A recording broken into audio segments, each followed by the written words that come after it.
నమస్కారం. ఎట్టకేలకు లొట్ట పీసు కేసు గట్టిగా మారిందా అని అనిపిస్తుంది. కేటీఆర్పై ఏదైతే ఈరేస్ కార్ డబ్బులు మారడం విషయంలో ఏదైతే కేసు కట్టబడిందో, తెలంగాణ ప్రభుత్వం కేసు పెట్టిందో ఏసీబీ ద్వారా, అది మొదలు లొట్ట పీసు కేసు అని ఈజీగా తీసేసిన కేటీఆర్ చుట్టూ గట్టిగా ఉచ్చు బిగుస్తుందా అని అనిపిస్తుంది. ఎంతవరకు వచ్చిందంటే హైకోర్టు పోయింది, సుప్రీంకోర్టు కూడా. ఇప్పుడు సుప్రీంకోర్టులో ఇవాళనే కొన్ని గంటల క్రితం ఈ లొట్ట పీసు కేసు అటువంటి దాన్ని మన హైకోర్టు ఏదైతే మొన్న తీర్పు ఇచ్చిందో దాని ప్రకారం స్కాస్ పిటిషన్ కొట్టేసిందో ఆ విషయం మేము జోక్యం చేసుకోము, హైకోర్టు ఇచ్చిన దాని మీద మేము జోక్యం చేసుకోమని జడ్జి గారు చెప్పడం, సుప్రీంకోర్టు జడ్జి గారు చెప్పడం. దాంతోపాటు ఎట్లాగో వ్యాఖ్య చేసింది కనుక ఫారం ఫేవరబుల్ ఆర్డర్స్ రావు, అనుకూల తీర్పులు రావనే ఉద్దేశంగా చివరికి చావు దప్పు కనులు ఒట్టబోయినట్టు పిటిషన్ విత్డ్రా చేసుకున్నారు కేటీఆర్ గారు. ఇంకా పిటిషన్ అట్లాగే ఉండని మీరు ఏమైనా తీర్పు ఇవ్వండి అని అంటే సుప్రీంకోర్టు కూడా దీన్ని కొట్టేసేది వీల్లేదు, విచారణ జరగనివ్వండి అన్నది అనుకోండి, సుప్రీంకోర్టు తీర్పు అవుతుంది. ఇప్పటిదాకా హైకోర్టు తీర్పు మీద హైకోర్టు ఏదైతే స్కాస్ పిటిషన్ అలో చేయలేదో దాని వరకే ఉంచారు.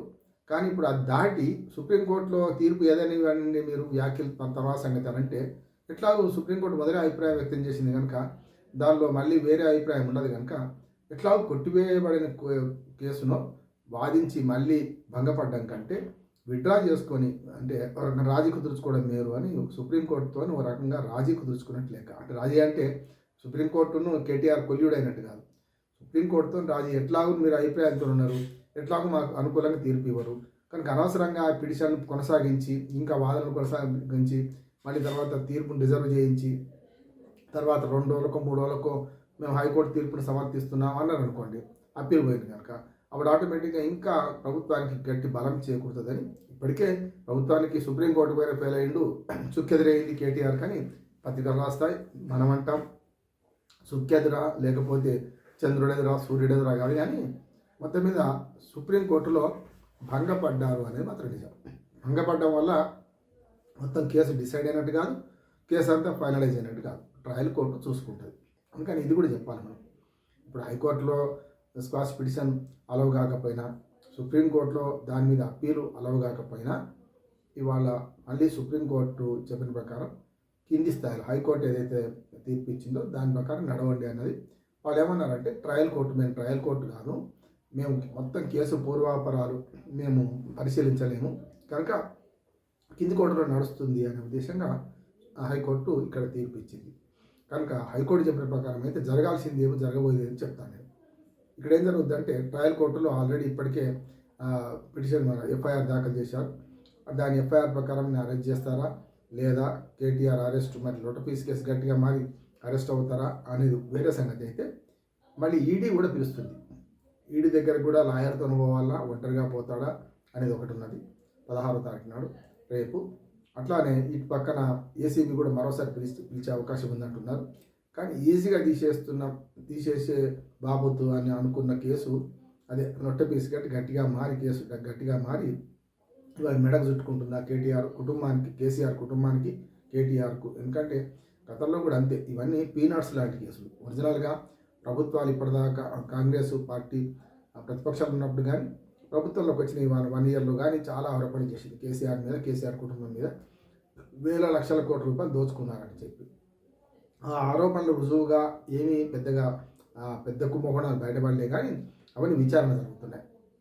ఉదాహరణకు మేడిగడ్డకు ముందుబాటు కేసీఆర్ మెడక చుట్టుకుంటుందా, లేకుంటే హరీష్ రావు కూడా చుట్టుకుంటుందా, ఇంకా నీటిపారుదల శాఖ మంత్రిగా ఆయన భారీ నీటిపారుదల మంత్రిగా ఆయనే ఉన్నాడు కనుక గతంలో, అప్పుడు తర్వాత మారిండు కానీ అంతకుముందు ఆయనే ఉండే కనుక ఆయనకు కేసీఆర్ గారు చుట్టుకుంటుందా. ఇప్పటికే ఒక ప్రైవేట్ కంప్లైంట్ పడ్డది వాళ్ళిద్దరి మీద, కేసీఆర్ హరీష్ రావు మీద. దాన్ని విచారణ జరగకుండా స్టే వచ్చింది, దాని మీద విచారణ జరగవద్దని చెప్పి. కనుక అంతవరకు ఊరట లభించింది వాళ్ళకు. ఇటుపోతే లిక్కర్ కేసులో ఎవరు మన కవిత ఆల్రెడీ జైలు పోయించింది, మరోసారి పోతుందా అని కూడా అనుమానం వస్తుంది. మొత్తం మీద సంక్రాంతి తెలంగాణలో పీడ దినాలంటాం. మరి కేసీఆర్ కుటుంబానికి ఇవి పీడ దినాలుగా మిగిలిపోతాయా, పీడకలగా మిగిలిపోయి మళ్ళీ కడిగిన ముత్యాలాగా బయటకు వస్తారా అసలు సంగతి విడిచిపెట్టి కొసరులోనే ఎక్కువ అని బాధపడుతున్నారా అని కూడా అనుకోవచ్చు. ఎందుకంటే అది మేడిగడ కుంభాలు కావచ్చు, టెలిఫోన్ ట్యాపింగ్ కావచ్చు, ఇతరత్ర చాలా ఉన్నాయి. మనకు ఏదైతే గొర్రెల కుంభకోణం కావచ్చు, ఇప్పుడు ఈ కార్ రేసు లిక్కర్ అనేది చిన్నది ఓ రకంగా చెప్పాలంటే. అట్లాగే యాదాద్రి మన thermal power station, Bhadradri Yadadri thermal power స్టేషన్లో అవినీతి గురించి ఆల్రెడీ రిపోర్ట్ వచ్చింది, నివేదిక ఉన్నది ప్రభుత్వం దగ్గర. దానిలో కావచ్చు ఏదైనా సరే మరి అటువంటి పెద్దవి పోయి మరి ఇటువంటిది ఎందుకు వచ్చింది అంటే, చాలా సుడిగాలు తట్టుకున్నవాడు ఎదురుగాలికి జలుబు పడుతుంది. సుడిగాలు తట్టుకున్నవాడు కొట్టుకుపోకుండా ఆగినవాడు కూడా కొన్నిసార్లు ఈదురుగాలికి చల్లగా వీస్తే చల్లగా ఈదురుగాలి తిరిగితే జలుబు అవుతుంది, దగ్గు వస్తుంది, దగ్గుతోని రకరకాల తుమ్ములు దగ్గులు, అది వారం రోజుల దాకా ఏ మందులు వాడినా తక్కువ కాదు.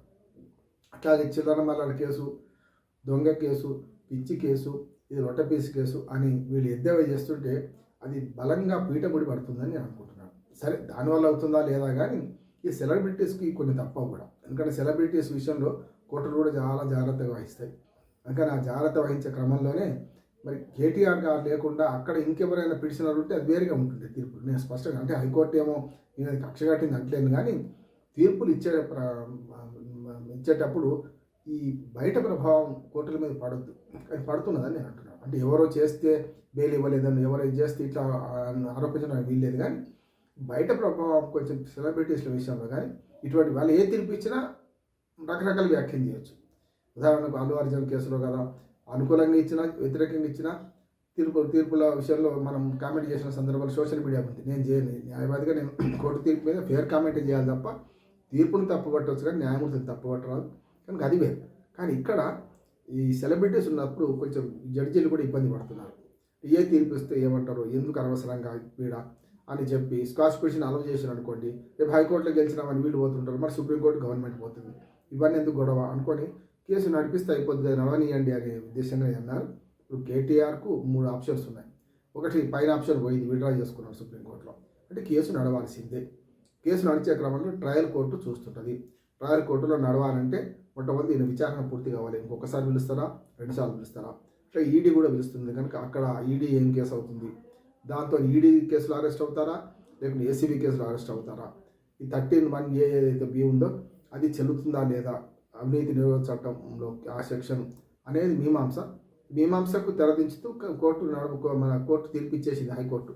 విచారణ జరపనియండి, విచారణలో దానికి సంబంధించి ఇంగ్రీడియంట్స్ ఉంటాయని చెప్పి చూపించాలి.